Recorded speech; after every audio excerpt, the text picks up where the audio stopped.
Indian filmmakers, by and large, do not have the reputation for displaying appetite to explore diverse genres. They stick to the tried and tested love and romance genre with a mix of action, comedy, and occasionally horror. It is a rare occurrence when a filmmaker deviates from the norm and explores a new theme. It is all the more rare to find such deviations resulting in a good movie. One such rarer attempt is Tumbbad. While we lament over the dearth of good quality content in Hindi cinema, we are also guilty of not appreciating or underappreciating movies that deserve a lot more. Here is me revisiting Tumbbad.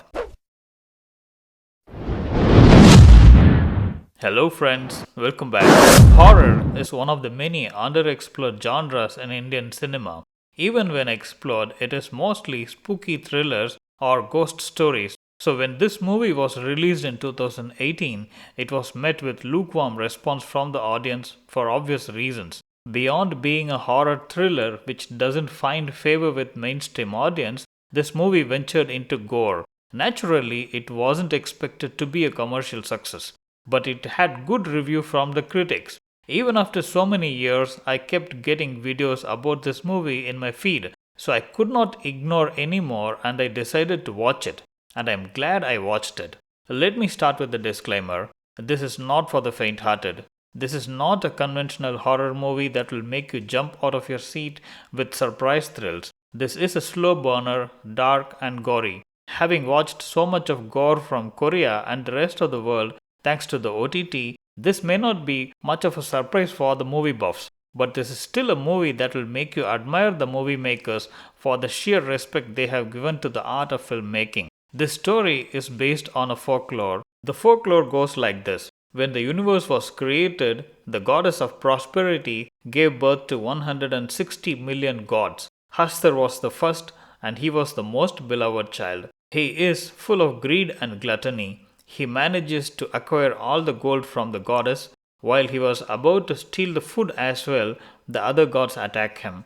The goddess protects him on one condition, that Hastur should never be worshipped, and he takes refuge in her womb. In a way, he was banished into her womb. Centuries later, the residents of Tumbbad defy this condition and build a temple to worship Hastur. Therefore, the gods curse Tumbbad and cause incessant rains to Tumbbad.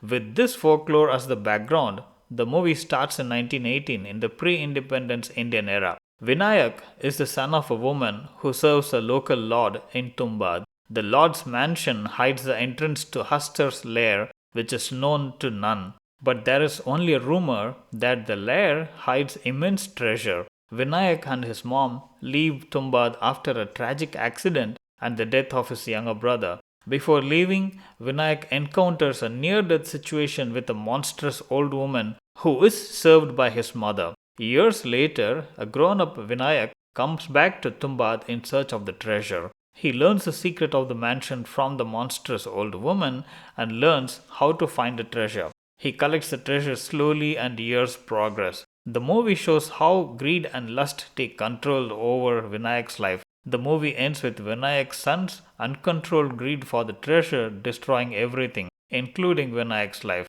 A familiar tale of killing the golden goose out of greed.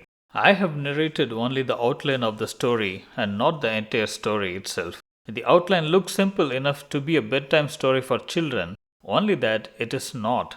Within this plot, there are subplots that shows various shades of many characters. Vinayak is a character driven by greed right from childhood. After gaining wealth, lust takes over and he brings another woman as mistress in the same house as his wife. His greed and lust catches on to his son as well. Then regret takes over, but by then it is too late to make any corrections. His son's greed leads to near death once and eventual death the next time. The other characters who are driven by greed also meet with the same fate. For example, the moneylender. The treatment of the movie is dark and unabashedly explores the deeper desires of the characters and thereby all of us. The story primarily explores two sins, greed and gluttony, and then there is lust. However, greed is the dominant sin in this movie, which leads to the eventual destruction of Vinayak. Shot with a meager budget of 5 crores, this movie is a visual treat.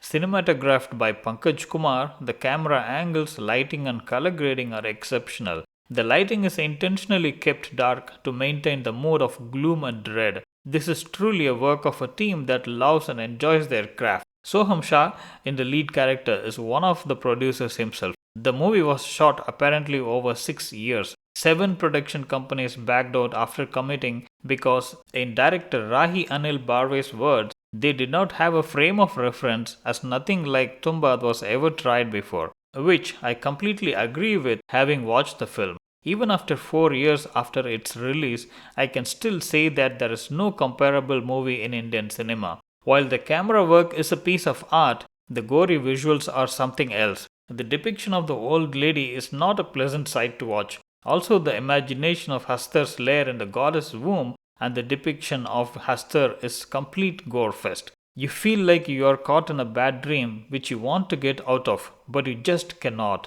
The women in the story are portrayed only as objects of desire and nothing else. None of the shades of women's characters are explored. That's a big disappointment. The portrayal of young Vinayak and the son of Vinayak is something I could not relate to, shown as matured and greedy beyond their ages. In sum, for all the movie buffs like me, I highly recommend watching this movie. This may not be the right choice for the glossy and glamorous mainstream Bollywood movie lovers. It is for that audience who appreciate those who dare to think beyond the obvious. That's it for now, friends. I'll come back with my next review. Till then, bye bye.